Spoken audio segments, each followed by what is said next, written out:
Tara, gawa naman tayo ng homemade siomai. Simulan na natin. Let's go!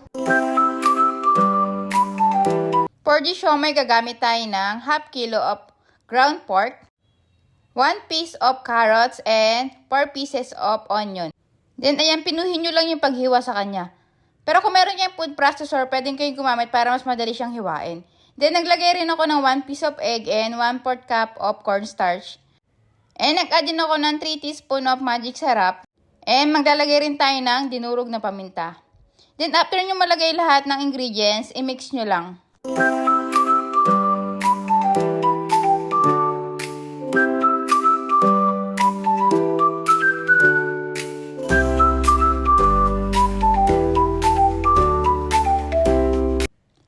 Available din pala yung siomai wrap sa mga supermarket, kaya hindi na kayo mahirapang bumili.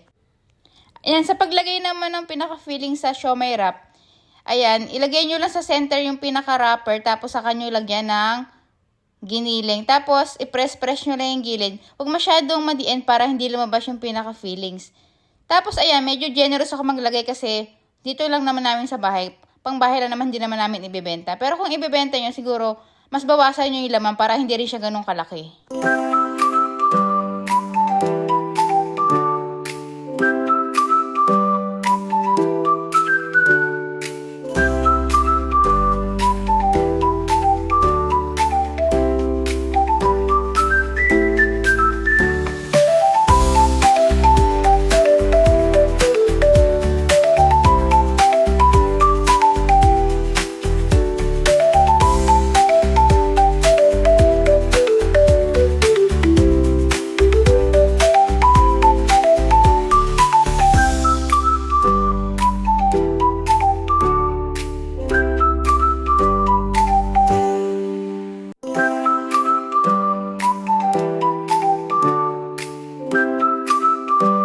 Then after natin ibalot yung mga siomai, ready to steam na.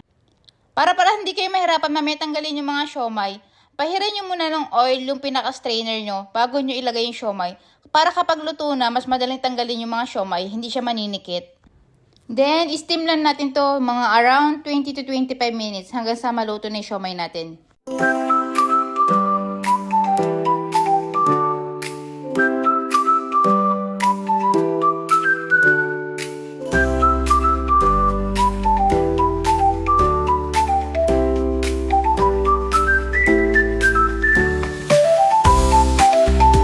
And this is it, our homemade siomai. Pwede nyo rin pang ulam at pwede nyo rin pagkakitaan. Let's eat! Yun lang po. Maraming salamat. Bye!